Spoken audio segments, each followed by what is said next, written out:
Welcome to this place, to the Earth and Spirit Center. My name is Joe Phelps, and I am a leader in Earth and Spirit's Listen, Learn, Act program, along with Di Kerrigan, you'll hear from in just a second, and Deborah Laporte, who is in the back of the room. Deb, raise your hand, please.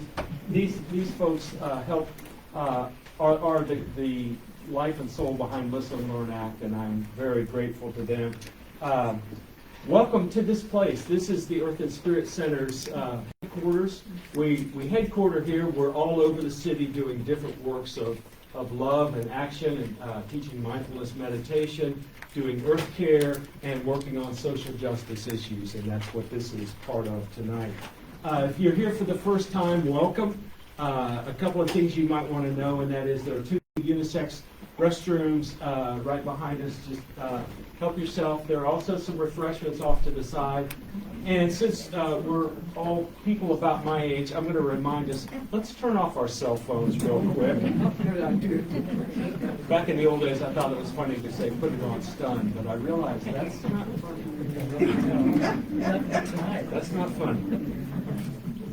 We have a number of distinguished guests with us. We welcome you all. We're grateful to the media who are here.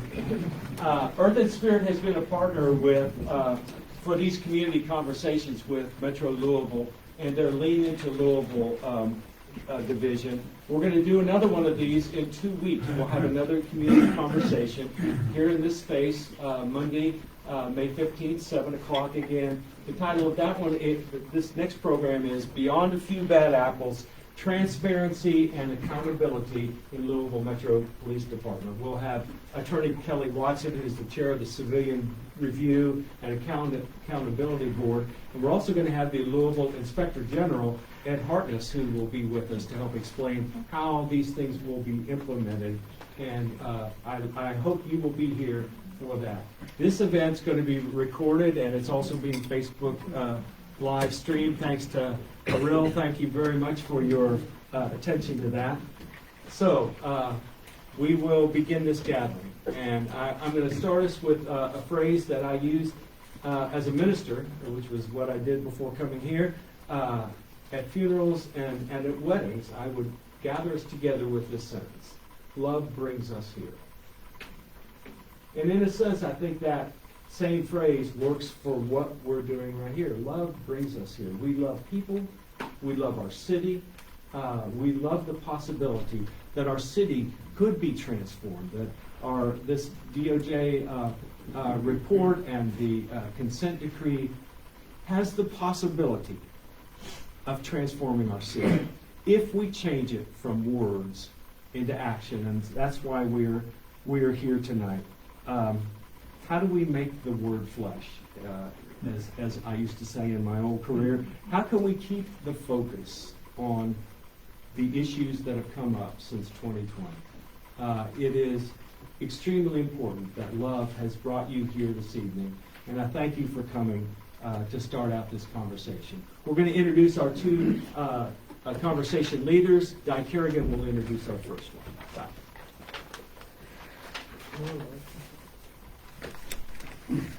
Thank you, Joe. Wow, what a great crowd. Thank you all for coming out tonight.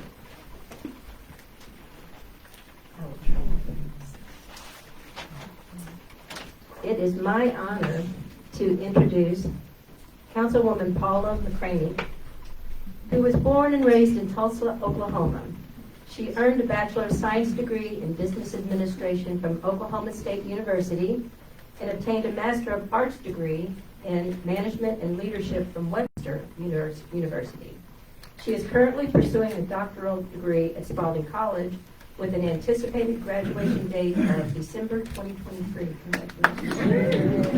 Get this. She is writing her dissertation on the DOJ report and impending consent decree and perceptions surrounding it. Councilwoman McCraney was elected in November 6, 2018 as the 3rd citizen to serve on the Metro Council for District 7 and re-elected for another 4-year term in 2022. She proudly represents 19 suburban cities and 6 neighborhoods. Wow. The district's boundaries include major thoroughfares of Brownsboro Road, Westport Road, Hubbard's Lane, and Shelbyville Road. This year, she was unanimously selected to serve as the Majority Caucus Chair. She also serves on the Budget Committee and Committee on Committees. In addition to her committee duties on the council, she serves as the co-chair of the Metro Councilwoman's Caucus and is an appointed member of the Equity in Contracting and Procurement Task Force and the Juneteenth Jubilee Commission. Councilwoman McCraney has a diverse work background, including a combined 40 years of experience in banking, human resources, public relations, and government. She has collaborated with other council members, the mayor, and various city agencies to make Louisville an even better place to live. She has co-sponsored several critical pieces of legislation, including the ban of no-knock search warrants and the creation of the Commission for Persons with Disabilities.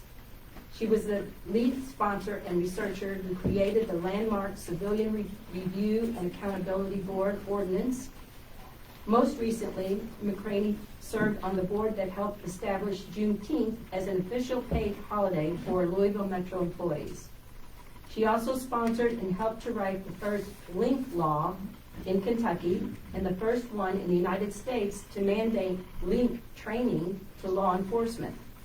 The link acknowledges an established connection between cruelty to animals and domestic violence, child maltreatment, and elder abuse. Wow. Ms. McCraney has been recognized by numerous organizations, including the United States Congress, the Commonwealth of Kentucky, Business and Professional Women in River City, and the Public Relations Society of America. She's lived in the city of St. Matthews for the past 28 years. She's been married for 37 years to her husband, Billy, and they have 2 adult sons, a daughter-in-law, and they are pet grandparents to a golden doodle and a Bichon Frise. So, welcome, Paula.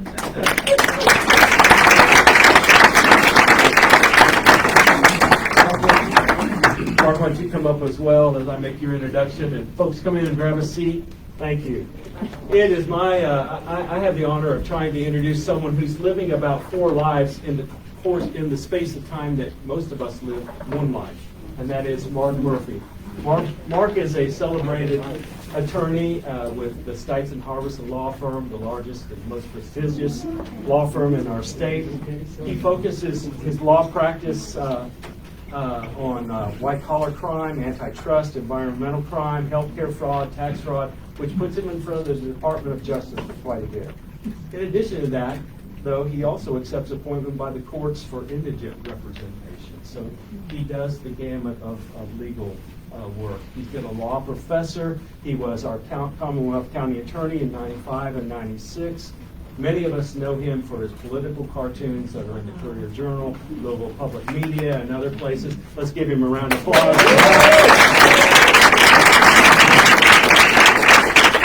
Because I'll tell you, I think he is Louisville's truth teller. With his pen, with his craft, he packs hard-hitting, on-target messages that people can read and look at and understand at a deeper level than I think in other ways. He's the chair of the legal aid, Louisville Legal Aid Campaign. He's the head basketball coach for the Nativity Academy basketball team. And if you, as I know many people in this room did, were present for the 2020 protests following the murder of Breonna Taylor, you know Marc Murphy was down there on his bike, speaking and advocating and being a voice for the people. It's a great honor for us to have Paula and Marc Murphy with us here tonight. Can we give them a round of applause?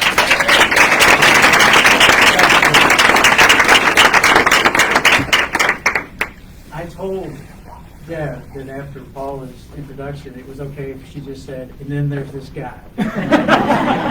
This other guy. But that was very nice. So, story of my life. It's an honor to be asked here. Thank you. It's an honor and a privilege to be in front of people who have been studying this issue and who care about this issue and who, unfortunately, If you look at the color of your skin and look at the back of your hand, are in a minority of the people of that kind in our community that are unfortunately paying attention and caring about these things. But it is the story of my life that I didn't see you say that. It is the story of my life that I'm asked to help host a conversation because we're not speechifying up here. I'm a lawyer and she's a councilwoman and a politician. We could speechify until the cows came home. Till 8:30. Yeah, until I'm a 8:30. politician, and those are fighting words. Public servant.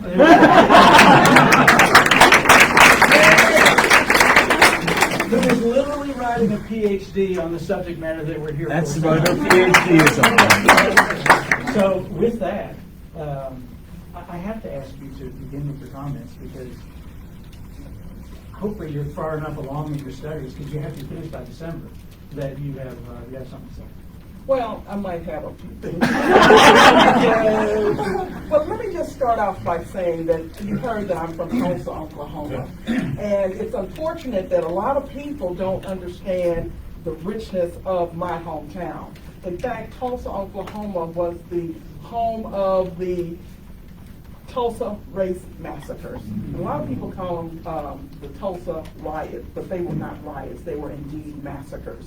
This happened in 1921 when the city of Tulsa on the north side was vibrant. In fact, black people had banks, they had hotels, schools, you name it. Why? Because they were not allowed to have those things or entertain themselves or go into department stores or anything else in the other part of Tulsa. So they had to create their own, and that they did. That area of town was called Black Wall Street. So they were thriving. So an incident occurred in an elevator when a black young man ran out of the elevator, a white young woman screamed. So the townsmen didn't want to let that die. Everything after that happened. Suffice it to say, they were upset. They started a massacre in that they burned the entire area of Black Wall Street to the ground. I tell that story to let you know that I'm from a rich history that does not die with me. But not only that, I did not know that history the entire time I was growing up in Tulsa, Oklahoma. Wow. Why? Because it was against the law for people to talk about that era. My parents didn't talk about it. I learned about it my first year in college when I introduced myself to someone. They said, "Oh, you're from Tulsa. That's where they had the riots." I said, "Yeah." And then I went and studied it. That was my first introduction. So at this age of my life, I don't let anything go by when it comes to race relations. And here I am. I might have a few things to say about that in tonight and then later on in the doctorate. Let's don't even talk about that doctorate. In fact, I was going to do my dissertation on gentrification. I had gotten an approval. If you go through the process of getting your doctorate, you have to get approved for your assignment and your project. And I had written everything that I needed to write in order to get approved, and I got approved. Then the DOJ report came out, and I said, "Oh, I want to write about that." Yeah. And so I went to my professor, asked could I change my topic, and was told, are you sure you have time to do that? You're already finished with your approvals. You have to rewrite your literature review, and I mean all this, the list of things I had to do over. I thought, it's worth it. I'm going to do it. Now, if you see the bags under my eyes, you know why. And they let me change my subject to the DOJ report. And I have found some incredible information. I am just in the beginning stages of researching what DOJ reports mean and consent decrees, but it ain't looking pretty. There's not a good history. Not a good history. Not talking about Louisville. Consent decrees, you probably Consent find out, decrees. don't have a good history. They don't. What we have discovered so far is that cities have been mandated under consent decrees. However, you will see incremental changes, and those changes last a little while. Uh-huh. Then after so many years, the police departments are back at it again. Yeah. Here's a quote. It's like it's scripted. We have never met before this evening. Here's a quote about what happens with consent decrees, to your point, Councilwoman. Police are very good at outlasting the political short-term need for them to reform. And you typically see the same cycle of reform. Then police using increasing crime and a fear of crime as a reason to lessen reform. Fear of crime. Yeah. And we'll get into this a little bit more later, but that's exactly the point you were making. Yes. Let me summarize so we can get the discussion going, because we truly do want this to be a discussion. I made some points, although, again, I'm not writing a dissertation on it, and Councilwoman informed me right before we started that she's even found typographical errors in the DOJ report. That's how careful she's reading it. That's good. So hopefully tonight 75% of our time will be yours. But here are the things that came to me on the basis of my life and experience and the things that I've done and that I'm thinking about. And I'm going to not bury the lead. When the shootings were taking place at Old National Bank, police responded quickly, effectively, and in a way that the community generally applauded. People were grievously hurt.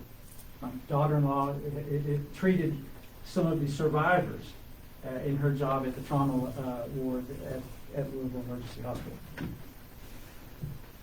Fabulous.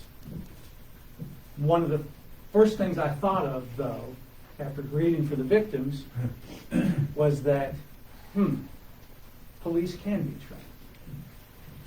And they can be trained to do the hardest of things. They can be trained to run into a hail of bullets, or at least into a room where a man is shooting those bullets, and do so well, and do so competently, and do so without apparent fear of their own injury or death. If they can be trained to do that, they can be trained to not be racist. And they can be trained to obey rules of engagement. And they can be trained to embody.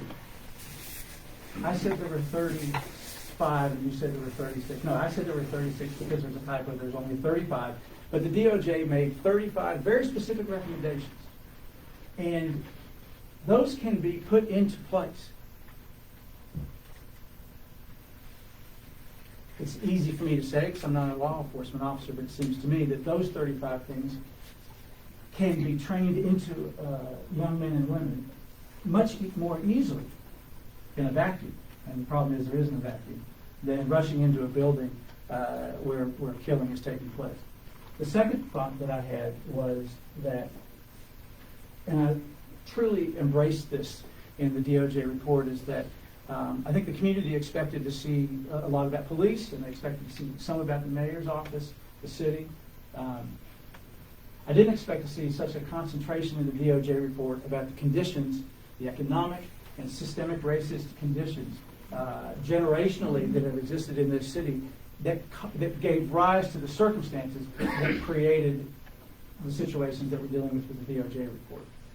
And again, not burying the lead when we conclude tonight, one of the things I'm going to urge people to think about going forward, I was asked by a reporter earlier what my opinion was, for instance, about revealing the names of the individual police, or the individual, you could have asked about the individual judges as well. And I think that's fine, it's important, we have to have accountability.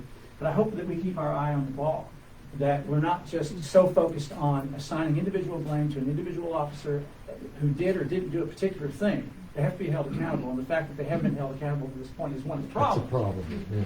But the bigger picture is, if we don't address the generational issues, the 9th Street divide issues, the Tulsa, the Black Wall Street massacre issues that exist in Louisville and have existed here for generations, we're going to be back facing another consent decree in 25 years. Finally, I want the community to stay focused as much as they can on the fact that on its very face page, some of you studied this at Lanford, but the very title of the report doesn't just talk about police. We think about the DOJ report and LMPD. Equal blame has been assessed patterns and practices of discriminatory, racist, unconstitutional behavior has been assessed and alleged against, well, not alleged, proved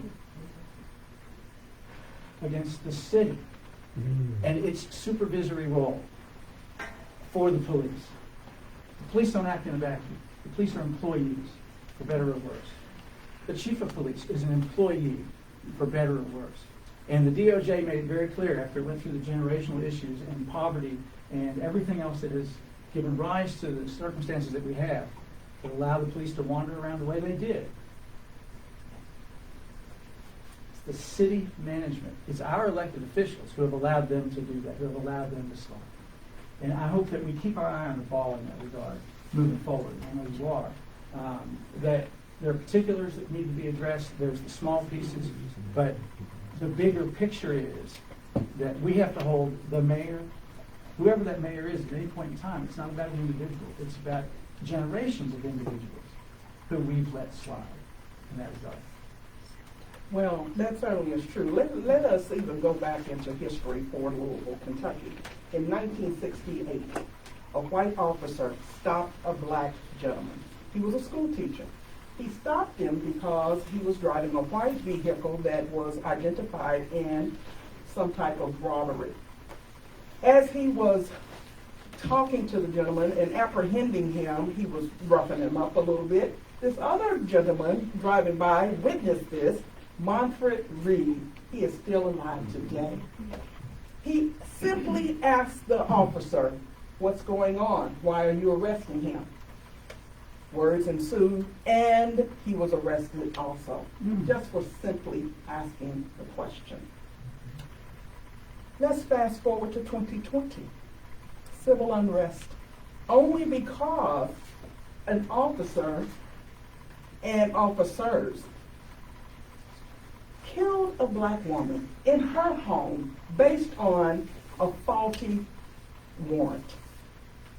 Fraudulent. Actually, there's faulty. With all due respect, There's fraudulent. It wasn't an accident. It was wasn't a intentional. mistake. Exactly. That's the whole point.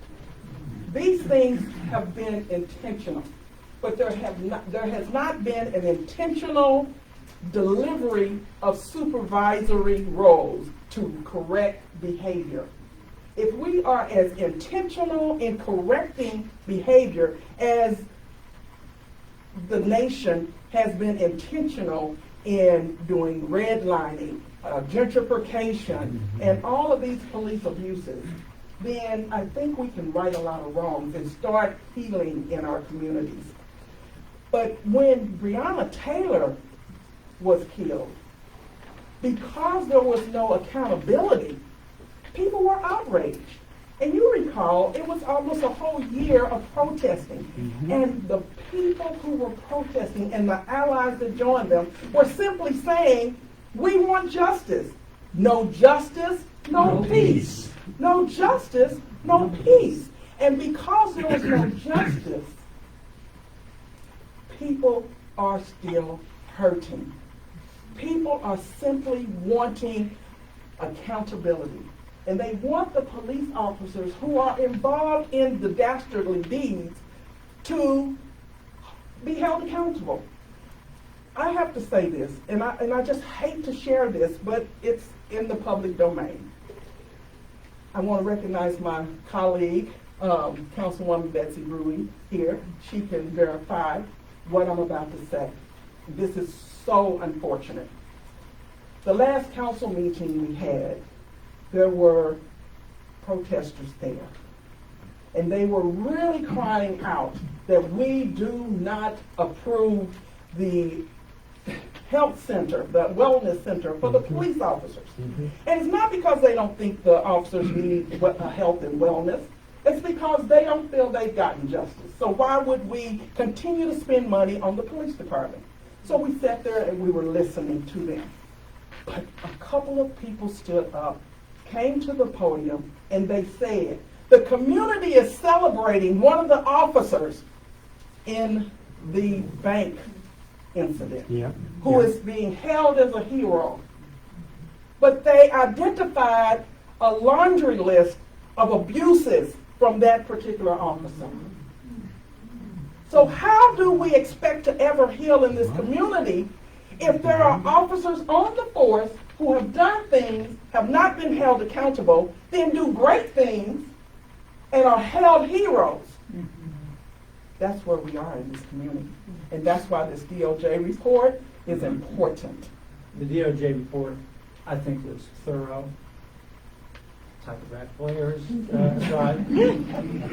But one thing that, ever since I was Commonwealth's attorney here in Jefferson County, that's concerned me about the community, the policing of the community, and the power that exists in Louisville is even the DOJ report. Correct me if I'm wrong, I'm sure she will, if she found it somewhere, is the FOP. Oh, yeah. And Say that again. is the FOP. Oh, you want me to What say it is again? the FOP? Well, yeah, so the Fraternal Order of Police, everyone knows what that is, and they stand in many places, in Cleveland, in Baltimore, in New Orleans, where there have been some of the most recent consent decrees, leading the charge of convincing the community that the consent decree is making the community unsafe, and leading the charge and convincing the community and its taxpayers that it's costing too much money, because these things cost tens of millions of dollars a year to the city. More money that isn't being paid to build, housing for the Affordable homeless. homes. Exactly. The homeless. And All of a leading sudden the we're charge. concerned about the homeless. What's that? All of a sudden we're concerned about the homeless. Yeah, exactly. It's the FOP. And I don't know about the FOPs in Cleveland and New Orleans or in Baltimore. I do know that in Louisville, Kentucky, it's an extraordinarily strong voice. And obviously they're not elected by us, they're elected by the people they call their union members. It's, in my understanding, not a proper union in that regard. It's not a Teamsters sort of organization. They act like the Teamsters in the 30s and 40s.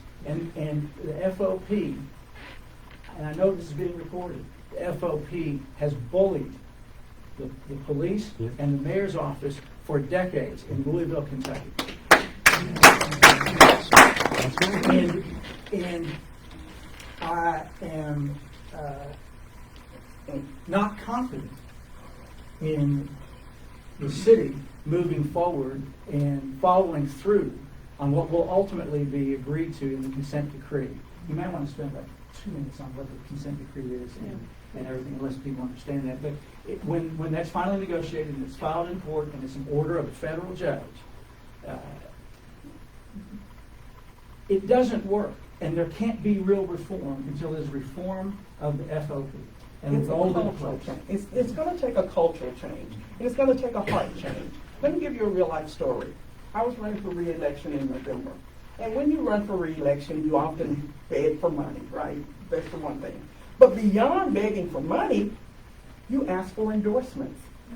Endorsements are important to a degree in that people that see who are endorsing you, they might belong to that organization or they like that organization. They, oh, well, if they support her, then I support her.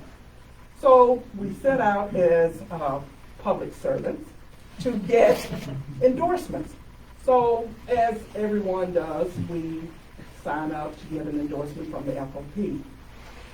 So I walk in as boldly as I can, sit down in my interview, and they're lined up behind the table were about 5 FOP members.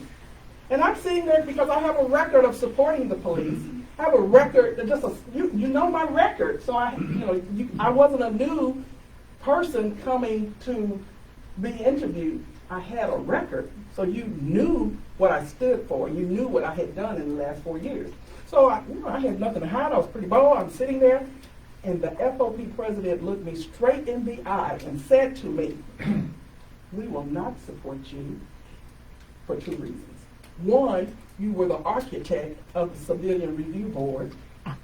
2, you did not approve the police bargaining agreement last year because you asked for more reforms."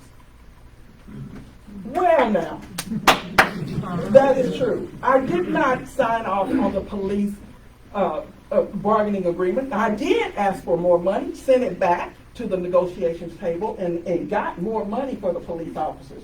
But I ultimately did not sign it because the reforms that they promised us were cut in half. I say to you today that had we done the reforms then, we probably wouldn't be in this situation with the DOJ report today. Wow. So yes, the FOP is strong in this community, and the mayor's office is generally listening to what they say and buckling under pressure. Judges need the FOP endorsement. Prosecutors need the FOP endorsement. Metro Council members would love, just because it's an important endorsement to have it. And I got elected without it. I believe in unions. I believe in the protection and the work that unions can do on behalf of their members. So maybe my complaint isn't with, it has been in the past with particulars in the FOP. But to me, it still comes down to the elected officials that we have chosen to run our city. That's an organization that's representing their people. They have a fiduciary obligation, perhaps. I don't know. I haven't studied the law on that, to represent their members' rights and responsibilities. But the mayor doesn't. You know, the mayor has an obligation to us. His fiduciary duty is to us. Again, any of the given mayors, and we've been let down in that regard. But the FOP, while they have a responsibility to protect the people in that union, they need to understand right and wrong. They need to understand relationships, and they totally dismiss all of that at the expense of protecting their own. Right. When you are wrong, Always. you are wrong. But if an FOP officer or the club does not speak up against bad behavior, then it perpetuates more bad behavior. Yeah. Unfortunately, that's in the FOP, but as Marc stated, that's not what the mayor is mandated to do. The mayor is responsible for LNPD, and he should be running the FOP and making certain that the chief is doing his or her job in holding officers accountable. And to our point this evening, to get us back on track with the DOJ report, there's no consideration of that. If I'm not incorrect, there's no mention of that. And the police department in Louisville is treated as if it's a police department in a vacuum, and that there isn't this enormously powerful and strong. In fact, I didn't see where they even interviewed. They would have interviewed FOP members and perhaps some officers in the course of their interviews, but I don't believe they're interviewed in their role as president, secretary, treasurer of the FOP. It doesn't say it in the report if they did. Well, thank God. No. Feel better about that.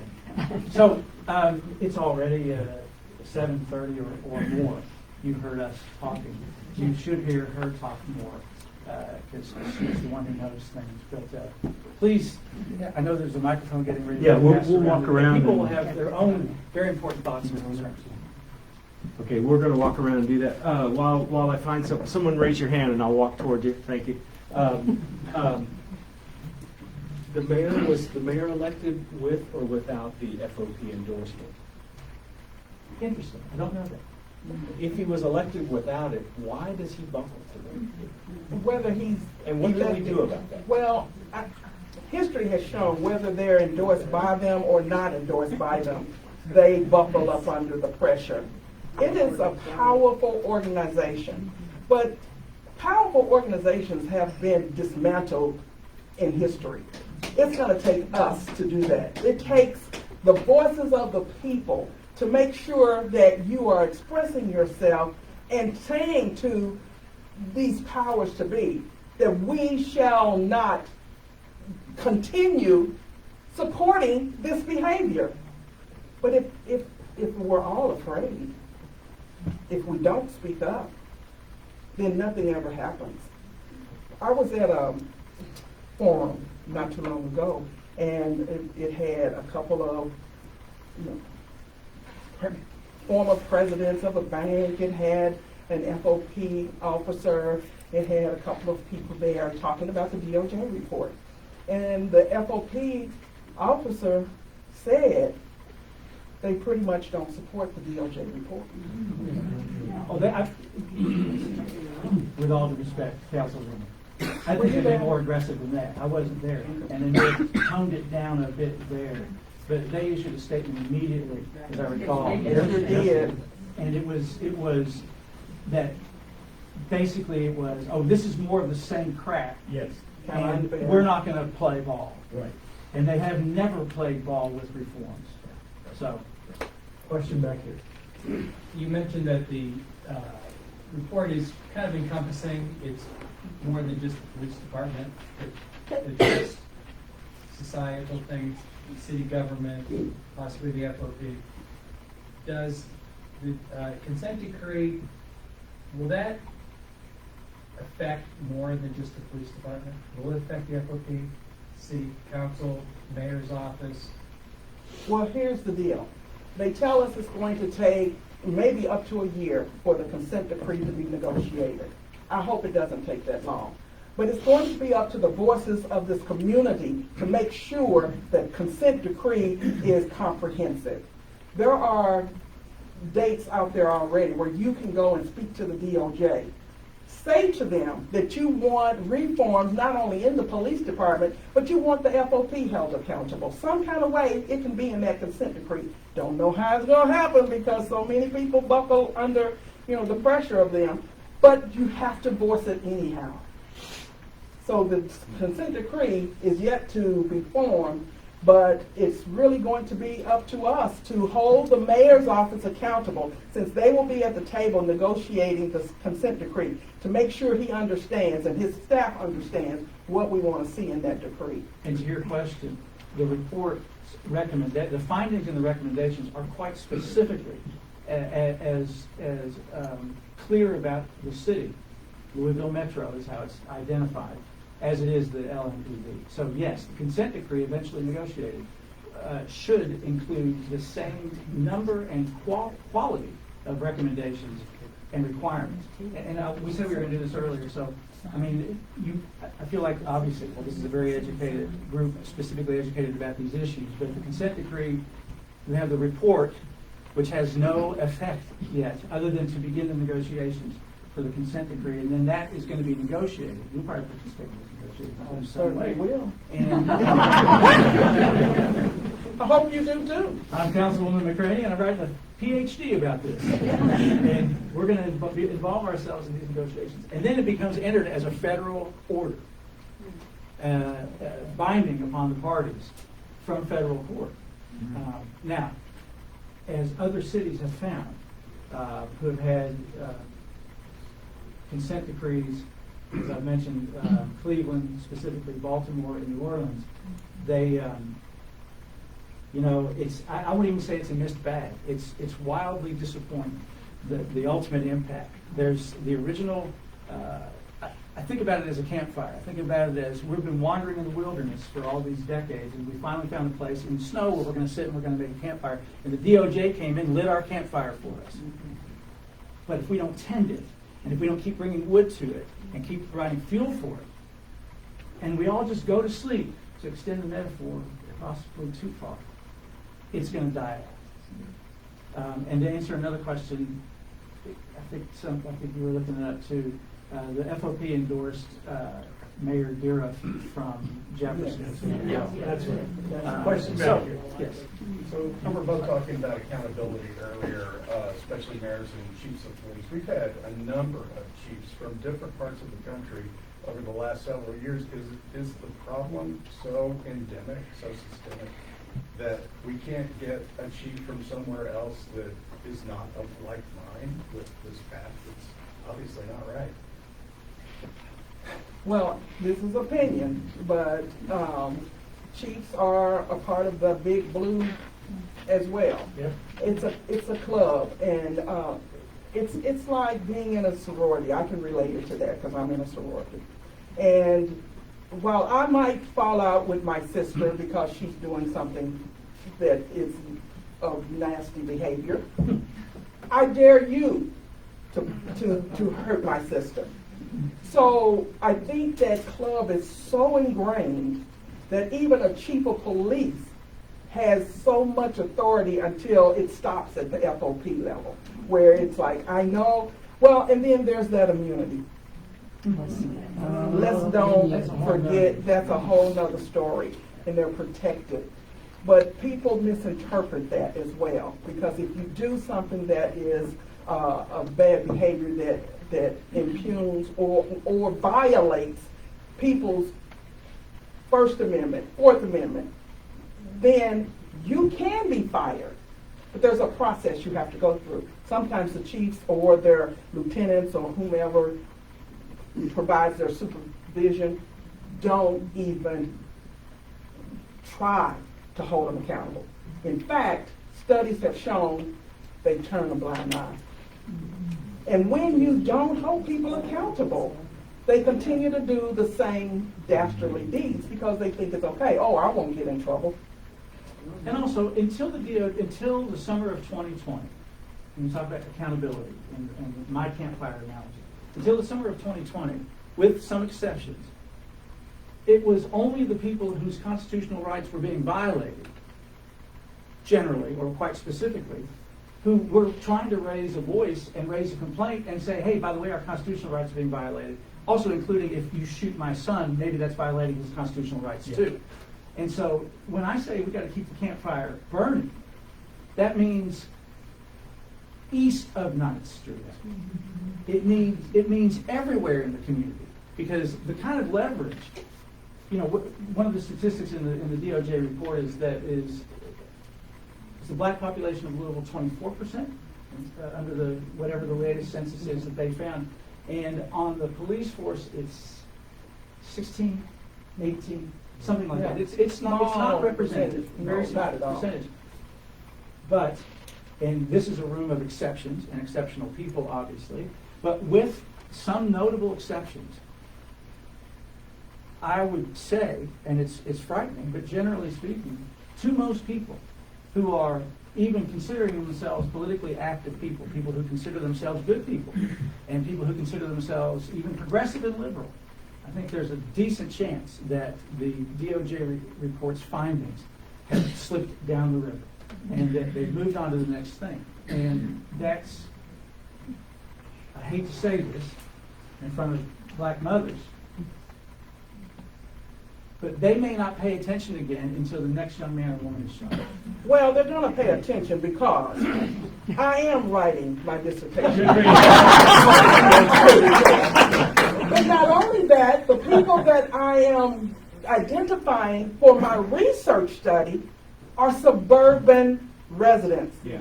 People who, okay, so I have identified the people in the suburban cities who are under the umbrella of the LMPD, yet have their own police departments.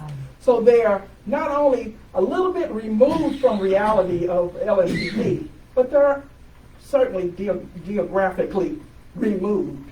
And yes, they may have said, oh, those riots, what they did in 2020, that Breonna Taylor case, oh, I'm so glad that's over. Where's Eddie Merlot's? In What fact, happened to Eddie Merlot? yeah. Well, and they people still think that downtown is boarded up. Now, mind you, I am a representative in a 92% white district. So during the 2020 civil unrest, I was getting nasty, scathing emails. People were asking, what do black people want? Tell me what black people want. Why are you all so mad? I had to answer those emails, and I have every last one of them because they will become a book. Oh, I kept them all. So I am purposely going to use in my study the people who may have forgotten that civil unrest occurred. The people who want to forget that they have as equal of responsibility in healing this community as I do. So we'll see. No, they're not going to forget. They're not going I trust that now. I feel better about it. Question ready. Councilwoman McCraney, I want to ask to contrast a period of, I think, leadership by the council with one of weakness. So in 2021, in the allocation of ARPA funds, not a lot of people paid a lot of attention to that, but our city was ahead of others in two ways. One, we allocated almost all of it quickly, the council did. And the council, in a partnership with the mayor, was very strategic. Many cities haven't allocated, they just said, oh, everyone's gonna get, a little bit more of everything. $100 million on affordable housing, some really key we used one-time the opportunity to invest on one-time advantages.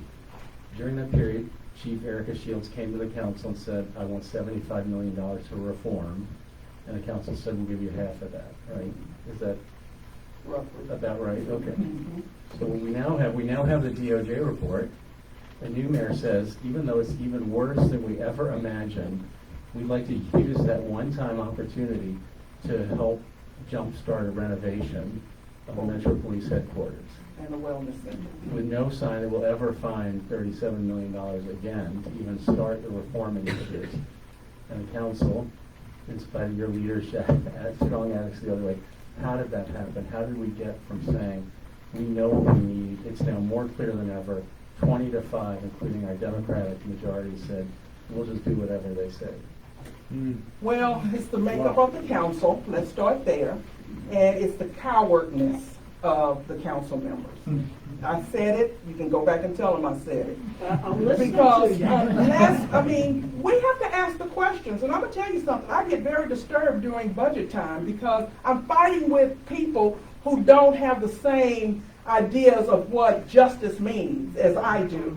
So when they're socking money into GBI and these different programs, they're feeling good about themselves because they think, okay, just give them the money, They're going to do the work. They're going to help with, race relations. They're going to help with, crime.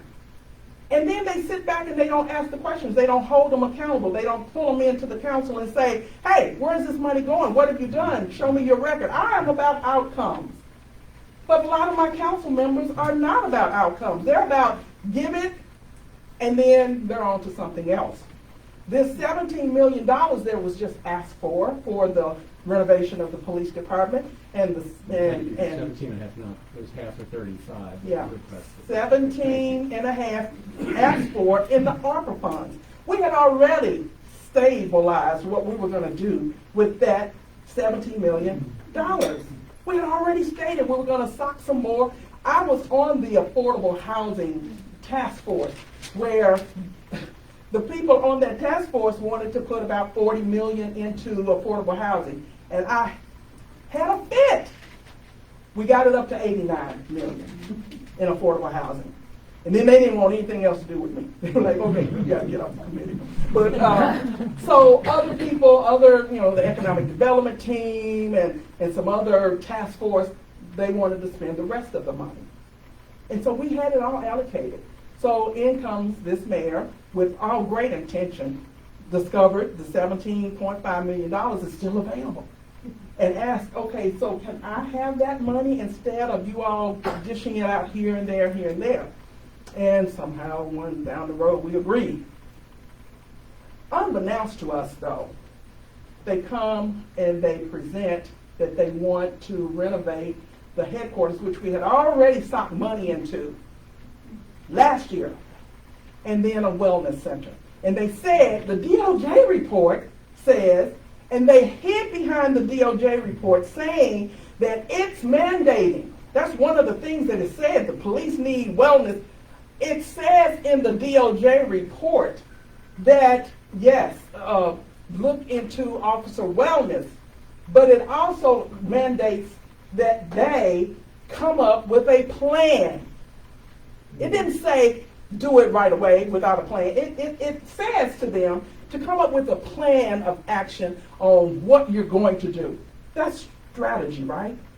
You show me a plan, I can look over the plan, I can tell you whether or not it's worthy of being supported. But if you're just going to come and say the DOJ report told us that we need a wellness center, and there's no plan behind it, how foolish am I? So I'm saying to your question, it's the cowardness, it's the non-questioning, it's the I'm going to fall in line, I want to be a team player part in a council person. And you should not become a council person if your intent is to gain friends and to fall in line with the typical day-to-day. I'm not that person, But, you know, my husband loves me, my children love me. And that's enough love for me. If the rest of the community is mad at me, I'm gonna do what's right, at least what I think is right. We have a few questions in the room. Sure. I was wondering if you would speak a little bit to over-policing and the DOJ report, bail reform, and the proposed new jail, the $400 million that would be spent on a new jail. People get the jail mixed up with police headquarters and all of that. But yes, let me just say this about the jail. Maybe that's a lot of money. Again, we've not seen a plan. You know, I'm from banking, so I'm used to, you know, a plan. And I want to see the dollars and the cents. I want it to make sense. But the jail itself does need some renovating for sure. If you go into that facility, they've done some sprucing up with paint and here and there, but it is not designed for housing, you know, inmates. It used to be, what building was it? Used to be an old MSD building or something. It was some office building and converted into a jail. And so, yes, it needs renovating. Does it need that much money to renovate? I don't know, because no one has offered the plan. The people in the community that are the most active and who've been paying attention to the deaths in the jail. We have a far higher rate of deaths in our jail than they do in Rikers Island in New York City. Famously the most dangerous jail in the United States. I don't think it's because of the design, though. No. It's lack of leadership, and it's the way it is run. And until, like I say, we ask the hard questions, get into it, and demand answers, it's going to always be the same. Or we can decide that we don't need reform through building a bigger, better jail. We need reform by having less people in the jail. Absolutely. That the reform is that we have appropriate delivery of mental health services and a way to deal with homeless people and a way to deal with the unhoused and a way to deal with people that are severely and materially, mentally ill that have no place to go. And the false arrest. And the rest of these people when there's a different approach that the DOJ did talk about in its findings. And back to the point you made about bail reform, that people shouldn't be in jail because they're poor. And most of the people in this jail are there because they're poor. And we're the only country that does it wrong this much, and does it wrong that leads to the deaths of those people. And so, I'm associated loosely with people who are doing great and hard work regarding the jail deaths and jail reform and things like that. And the first thing, I don't pretend to speak for them, but I know that I've heard them say many times, what we don't want is just a newer, bigger jail. Because they will fill up that jail. And now they tell us there will not be any more beds in the jail. They're not looking for a bigger jail to house more inmates. That's what we have been told. That's what we're going to have to monitor as well. But the problem that I have with this, and even the fact that we have to have this discussion, thank God that we have people like Councilwoman here and Councilwoman there and some others, apparently relatively few others, is that they're doing the hard work. It's easy for me to draw pictures with speeches, and it's easy for you all. It's great that you're here, but it's easier for you to come to meetings. She's the one that's doing the hard work, and I have such great respect for that. I remember talking to Morgan McGarvey when he was a state senator, thinking, how do you even get a road in your district? Because you have to deal with those people on the other side, and they do, and people like her do this all the time. But what really frustrates me about the DOJ report is they gave us a gift. And the gift wasn't necessarily the specific recommendations, and the gift isn't necessarily that we're going to get a court order that requires the police to change. The gift is they gave us the opportunity. They gave a mayor and a city council and elected representatives everywhere and other political leaders in the community to say, we need a do-over. Yeah. This is an opportunity not just to pick and reform and have maybe a better and bigger jail and maybe have more training or obviously build a rec center, a health center. It certainly didn't contemplate that the first official act the mayor was going to take with regard to the FOP was agree to secret negotiations over their contract. Exactly. You know, a lot about politics is message sending. Communities need hope. communities are battered and are tired of beating their head against the wall. And it would have been nice if the DOJ report, which happened to accidentally, right when the new administration was coming in, gave them a chance to say, you know what, I'll be fine the rest of my life if I never get reelected again. I'm going to do what I believe is the right thing. It's supported by smart and good people writing a dissertation and other things like that. And we're going to start over and we're going to do things. There's best practices of police forces in other cities.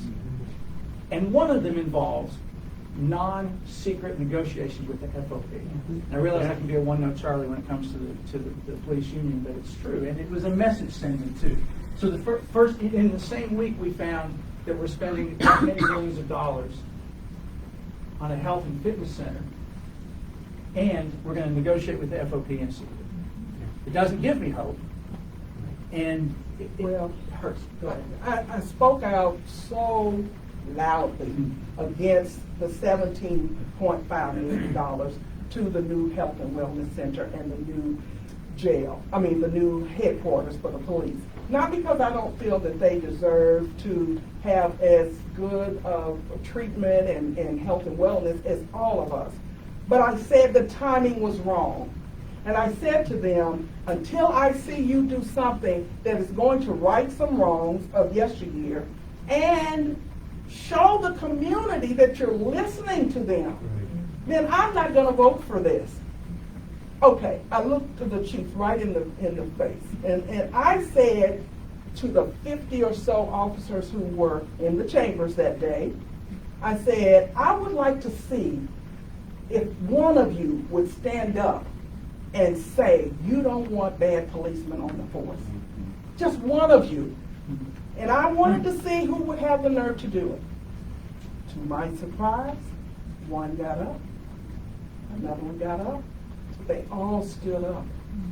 That was magical, but it was also performative. Yeah, but And I said, well, yeah, absolutely. And so the chief certainly had to stand up because her officers were standing up, and the lieutenants had to stand up. So they all stood up. But I still used it to my advantage. I said, this is wonderful.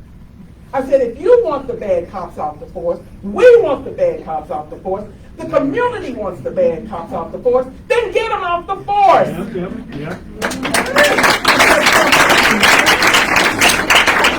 Got a question back here. So this might be a bit rhetorical, but going back to the accountability piece, do you feel like it's more likely to approach it from a top-down approach, and you talked about the FOP and the chief, or a bottom-up, or is it a combination of both? I work for JCPS, and I kind of liken it to Marty Polio is a bit for us in the ether. He's not accessible, and so we rely. The functioning of the schools are largely dependent upon the principals, and which I think of as like the lieutenants and the sergeants. And if schools are run well, it's because of that. But those issues within a school, I don't think truly make it to Marty Polio. So how do we hit that middle administration that continues, the lieutenants and the sergeants that continue to move up people of like mind that will continue to perpetuate the issues that we have? Like, who out there has a smarter brain than me that's like figuring out how to, like, where do you tackle it from? Well, I tend to believe it's a combination of all. The chief, first of all. Well, no, let's start with the mayor. The mayor has to select a chief that will stand firm in conviction of making sure the department is held accountable. And she has to do that with her command staff, or he has to do it with the command staff. So the mayor must hold the chief accountable for doing that. The chief has to hold her command staff to a standard that says, if this behavior continues and we don't see a cultural shift in how they're policing, then you will be held accountable. And then she or he's going to have to prove that. The officers that come on the force, they absolutely come in on the day one thinking they're going to be great for the community. They're there to serve, to protect and serve. I believe that's what they really believe. Now, when they get trained, and then when they go ride with somebody who's been there for a while, things kind of change. And I believe that they also indoctrinate them to believe that you can do it the way you're trained, but that's going to kill you. That's going to get you killed. Or you can do it the way I'm telling you and save your life. I don't know what they're saying. I just made that up as an illustration, but there's something going on to make these officers shift and to make them think that they're going to always be protected, because they are, if they do something wrong. And until it changes, until the mayor holds the chief, and the chief holds the command staff, and the command staff holds the line staff accountable. And we see it, not just in written form. The DOJ report even talks about how they didn't even write things down. They didn't even keep a copy or a record of some of the things that they even discovered were bad. When they were required to do so. When Yes. they were told to do required. so. Yeah, so it's But all so, no around. one checked. You remember in the 80s when Rudy Giuliani was America's mayor, when Rudy Giuliani was the mayor of New York, and he instituted a thing called broken windows policing. You all have studied, many of you have studied broken windows policing, and the thing is, it worked for the reasons that they wanted it to work. And what I'm talking about is, if you don't know what I'm saying, is that basically the mayor, from the mayor on down, chief of police all the way to the patrolman, every day, every other day, whatever the regular schedule was, they had reports, and the reports were fine-tuned. And it was broken window policing, because we're going to start cleaning up Manhattan, basically for the tourists, from the ground up. And there's going to be no litter, no trash, and the windows are going to be broken. And there was a political theory, Dr. Jones knows this well, I'm sure, that if people feel more comfortable walking on the streets, visitors and tourists, then the place begins to look nicer and the crime goes elsewhere and all this stuff. It ended up being this enormous racist scam. However, the methods used proved, to your point, that the Marty Polios of the world, because this is so important, can have those meetings, and you can have that direct line of report, and you can have that level of responsibility and obligations making your way up. So that part of you advancing as a police officer is that you fill out those reports, that you are a team player for the team of Louisville, Kentucky, not for the FOP. Right. That's correct. Not only is it doable, but it has to happen. It just has to happen. And, you know, I've sat back. I mean, we've all seen chief after chief after chief come into this city. But we've also seen the same thing happen over and over and over again. So what is the answer? Is the answer to find that one chief of police out there that's good? No, it's accountability. And I mean, we all have something to do with it as well. You know, we're friends with the mayor. We give him money, and you know, we want a favor. We want to be able to say we know the mayor. The mayor has come to my house. He comes to my Christmas party. Whatever. We need to hold the mayor accountable. I know if I have a really close friend and they're doing something really dumb, I am going to say that to my friend, because I don't want my friend to look foolish. I don't want my friend to get in trouble. So look at it as you're helping the mayor instead of you're hurting him, or you're accusing him, or you're giving him a hard time. I know the mayors of this city want support, but they're only going to get respect and support if they are doing what is right by the community of folks. And usually the people who are the least, the lost, and the often left behind, not the rich and famous. So let me ask, I'm back here. Why did the mayor go back on his campaign promise to keep the negotiations open? He's not here to ask this question. I've asked him, but I don't get an answer. Why? What did the FOP have that caused him, forced him, it seems, to put it behind closed doors, the negotiations? I don't know the answer. I think it's somewhere Is he afraid of them, like physically afraid? Seriously, why did he want to visually be, what he did? Why? There's something in the never negotiation. real in the first place. What did you just say? Or the promise was Or the never. promise was never real in the first place. Okay. Well, there's that. There's something in the negotiation contract that says it's closed negotiations. But so we're saying to the mayor, so what? Let's redo the contract. You know, what's wrong with starting there? With changing the language so you can make it open. Now, let me just say this though. If it's open, what does that look like? We can't all go in the negotiations and start screaming, you know, nothing to get done, right? So we have to figure out what that looks like. And other cities have done it. Other cities have done it. That's why Louisville, in a lot of ways, and I'm a transplant, so you can criticize me for that. I'm originally from Ashland, but this is my adopted home, my chosen home, and I love it, and I'll be here the rest of my life. One of the things that, I've always noticed, though, in any organization I've been in, a political world, a business world, law world, or any other world, is that we seem resistant to looking for best practices elsewhere. And I don't know why that is. We're either always reinventing the wheel, or we're so confident that the way we've been doing things is good enough, or there's a laziness, and I don't mean that individually, but there's an institutional laziness about it. But there are other places that have come out of consent decrees better. There are other places that have negotiated union contracts non-secretly. You know, there are other places that have improved their way of doing it, and there are other places that didn't need to have a consent decree that are policing right. Now, one of the points that the DOJ made was about the fact that because of Louisville's city, I mean, the statistics and the findings in the report about the generational wealth gap and about there are a couple times when the gap in Louisville between a young black man or a black citizen, depending on the category, and any average white person in the city is the largest in the country. And so I would understand if maybe some other best practices wouldn't work, but we tend to not look.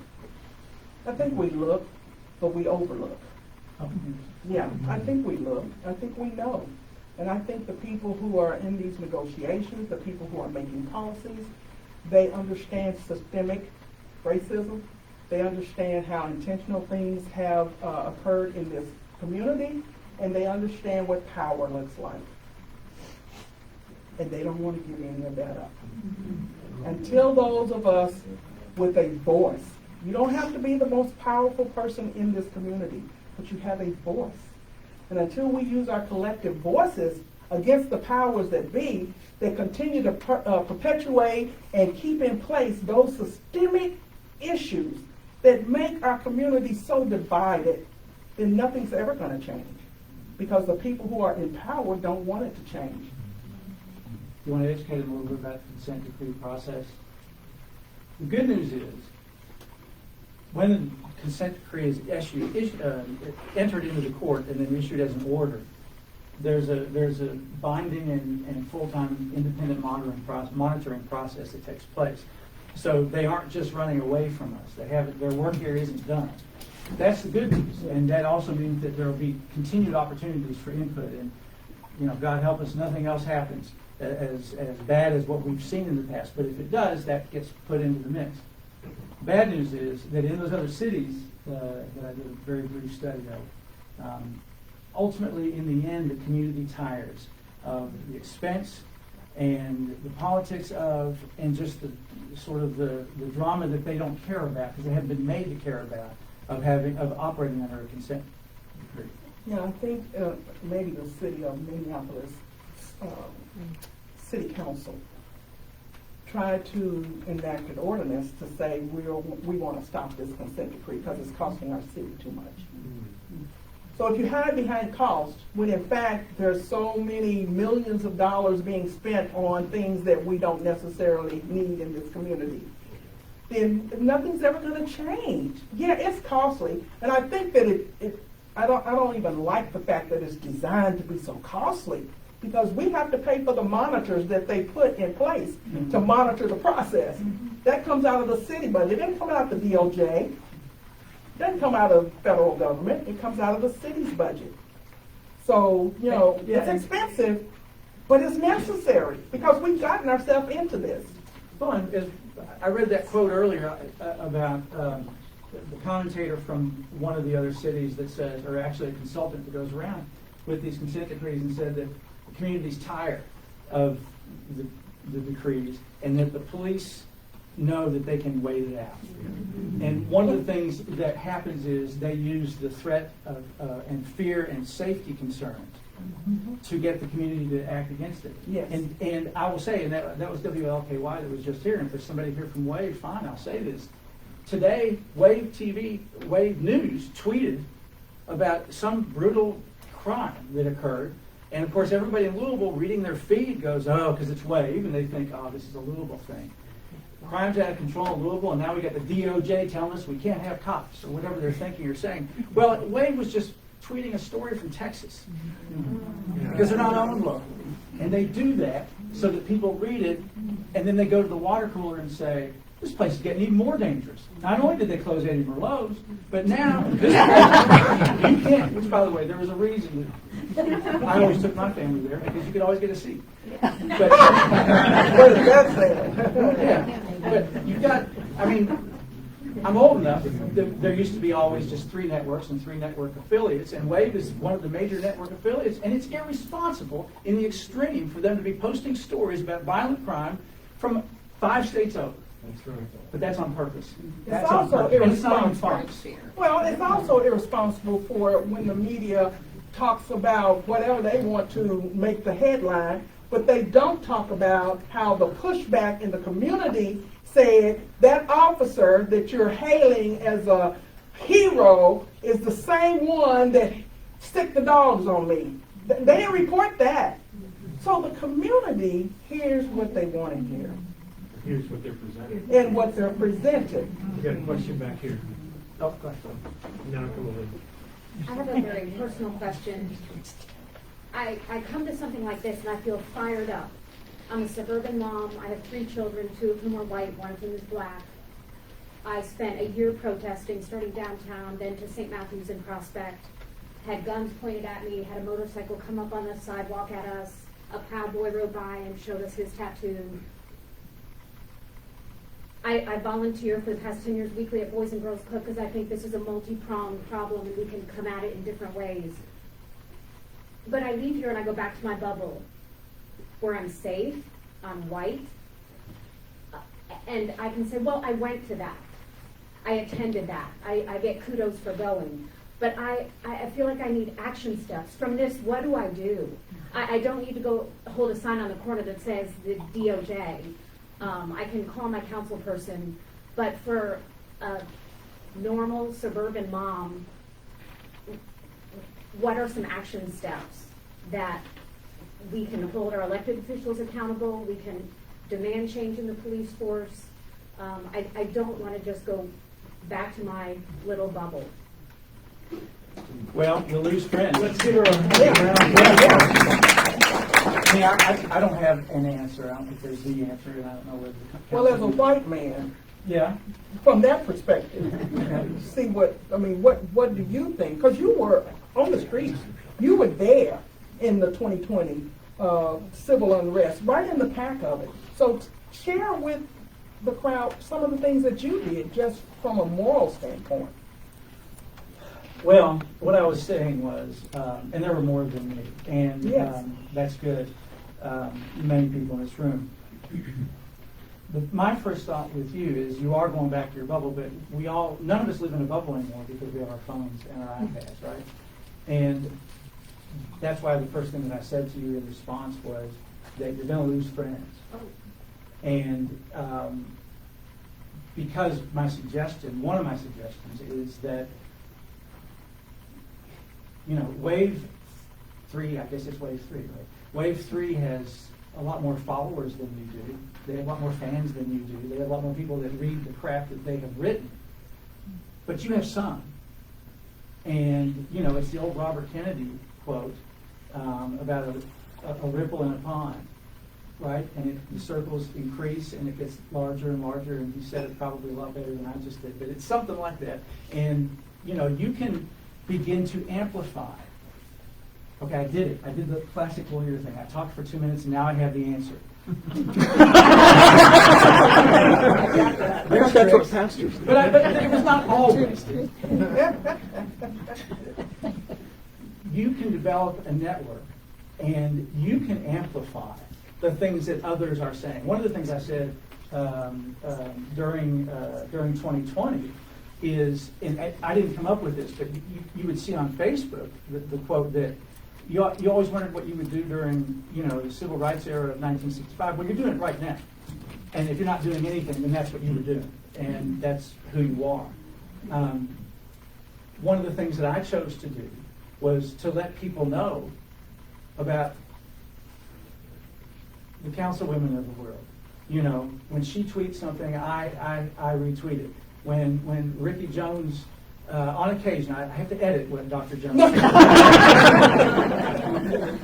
but I will amplify what he says. And if I have 10 followers, that's fine. That's 10 more people who will hear what Sadiqa Reynolds has to say, who will hear what Hannah Drake has to say, who will hear what any number of people, who will hear what Emily has to say about the community that all these people love. And again, if you have 10 people who will read that, and you'll lose 2 of those people as friends and associates, and they may not come to your derby party, but the people that you gain will be closer to you, and you'll feel better about those people, I believe. And maybe if 5 of those people amplify what other people say, you don't have to be the speech maker. You don't have to do anything original. You just press reply. You just press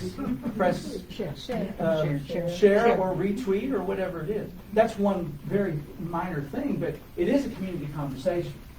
And we've got to develop critical mass. And that's what Listen, Learn, and Act is all about. And that's what they're doing here. So you did more than just come here tonight. You're going to go home and you have a message to send somehow. And you'll do it the way that you can still go to Thanksgiving this year. Possibly. Well, I've been posting for a year about it, and I have lost friends, and my husband had people come up to him and say, "What the heck is wrong with your wife? Yeah. What has gotten into her?" Yeah, you might lose a husband. I mean, it may not just be friends. It may not just be friends. It may be a husband. But yeah. But there's a fear of being conformative in posting about it. That, oh, look at me, look what I did. And so it's a fine line. Yes, it is. Of, I want to share this message, but I'm doing more than share it. I'm acting on it. So I get what you're saying. And I don't have the answers. So if you have anything to share. Well, you keep doing what you're doing, first of all, and don't buckle under the pressure. Because, when I, again, I represent constituents who don't look like me and who want answers, who want me to share my Black experience so that they can feel good, because they know a Black person. But so, all I can say is it starts at the heart. It's a heart matter. And you have to not want to feel guilty. And that's what a lot of my constituents have said to me. But I don't want to feel guilty. I didn't do anything. I'm a good person. All those things are true. But now it's up to you to help change things. If you're such a great person, you really care. Now you have to act. Right? Because to do nothing, yes. No, I was going to let you know. But it kind of circles back to the first thing you said. This woman, looking like she does, didn't hear about the Tulsa race massacre until she left Tulsa and school. Wow. So, to my point about you in Prospect, Mothers for Liberty are marching across our country, trying to make our children learn less about the real history of the United States than more. Now, this isn't about the DOJ report directly, and it isn't about a march this summer directly. It's really the long play. Yeah. But in the end, how this country moves forward, in my opinion, my very humble opinion, is that 60 years from now, our grandchildren and great-grandchildren, and for some of you great-great-grandchildren, are going to, not you, you and I don't have grandchildren. We No. never talked about that. But I'm old enough to have. So their children will be perhaps the first generation of Americans that learn the truth about American history. Yeah. And that's a good thing, not a bad thing. They're going to feel bad about it, and that's good. And then they're going to take these steps that go forward. So you're not going to run for mayor anytime soon, perhaps. You're not going to run for city council, perhaps. But there'll be school board meetings where your kids go to school. And there'll be people fighting there to get rid of CRT, which doesn't exist, of course, at your school, but they're going to say that it does. And that just means stuff about black people. And you can be there and be a voice saying, yeah, no, that's not the direction we need to head in. So, to that point, the people that are really trying to get rid of the learning and the teachings of black history, you're going to have to vote them out of office. Yep. It's Yep. that There you simple. go. And it's really that simple. Yeah.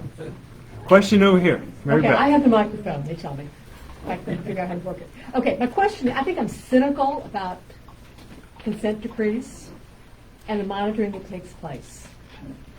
I feel like if we don't have something that's observable and measurable that they're monitoring, we're going to reduce the whole process down to a report that's hundreds of pages long with nice words that do nothing to change relationships and policing or the status of everybody in the city being on some equal playing field. So is there hope that maybe that decree will have something that's observable and measurable that's not, how many parking tickets did you give this week? There are some measurable things that the Observable, please. and observable as well. You should see less people being pulled over for a tail light out or and being black.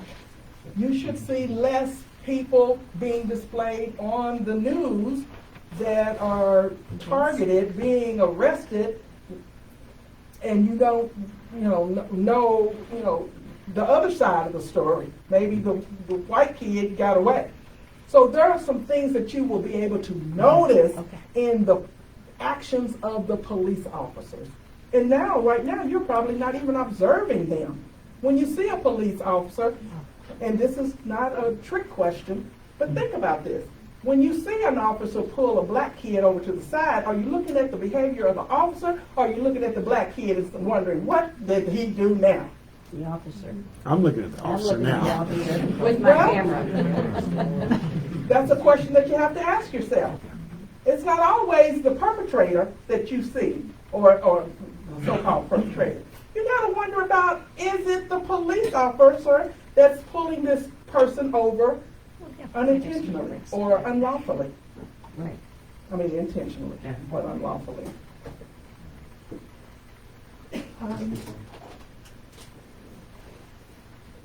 I have a question. The other end. Other end. Little end.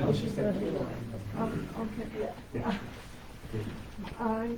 Is this recording available Yes. to all of us Yes. so we can share? Yes. I will send it out to everyone that's registered tomorrow. I think we have time for one more question, and Gerard gets the final word. Question. I don't know if I need this, but we talk about the DOJ report, and these are some of the things that we're not doing well in our community. Who's doing it right? I mean, do you all know if Eric, you said earlier, I thought I heard that there are some people or whatever, there's people who do it right. Who are those? Because I'd like to really kind of look to as well and say, oh, understand what they're doing, how they're doing it. If others aren't going to go, aren't bold enough to go and say, let's pursue best practices, I'd still would like to know from our sake, who are these communities that are doing it right? Well, the Seattle mayor put out a statement saying that he was so thankful for their consent decree and that he sees the changes that have occurred and they're continuing to change things and that evidently it worked for them. So maybe that's a start. Look into Seattle and see what they're doing and perhaps speak up to the DOJ as they come into town and hear from us what we want to see in our consent decree and say, hey, Seattle did it this way. Let's try doing it this way. All right, it's 8:30. Does anyone else have anything they want to say? This has been just wonderful incredible. conversation. I think we tapped into several things. Go ahead, Marc. No, I just said thank you. Oh. Yeah. And, some of the questions about what we can do, and it seems so small, but we need to stay engaged. We have an incident with a Breonna Taylor, or we have an incident, you know, on a bus stop, or we have an incident, and everybody goes up in arms, and it's horrible, and then we all trickle off and go back our daily business. So we've got to learn to stay involved. It is not about one incident. It's about everything. It's about everyone in the community. So whether it's retweeting, whether it's you know, doing any of the things that we talked about, certainly following this next 6 months or year that we're going to be looking at this DOJ report and actually whether or not it's implemented. How can we, as a community, as citizens, be involved? How can we actually participate? Can I just say, the first step is to read the report. Thank you. Yes. Read the DOJ report. You'll be amazed at what you find in that report. And you'll find yourself in that report saying, this is what I can do. Or, I've never thought about it this way. I'm going to start thinking about it in this manner. Read the DOJ report. Can I say It's something? 68 pages, but it's a good read. I want to answer Where do we get it? You can type in DOJ report Louisville, Kentucky. I want to answer the question Yeah. that was posed about other communities that are doing well, and it's to invite you to come on May 15th. Ed Harness, who's our city inspector general. He was at Albuquerque, and they had a consent decree. And apparently Albuquerque made enough progress that the Department of Justice let them go on their own to police themselves and continuing it. And I think Ed Harness was the Inspector General there. And so come next time, and he'll talk about that. And at least that will be one example that we can study. And yeah, you've done a good job. And also, thank you to all you. Coming up. Take our art to stay engaged, our anti-racism challenge that'll start July 1st. Right. Thank you for being here, and thanks to our speakers. Oh my gosh, Thank thank you all so much.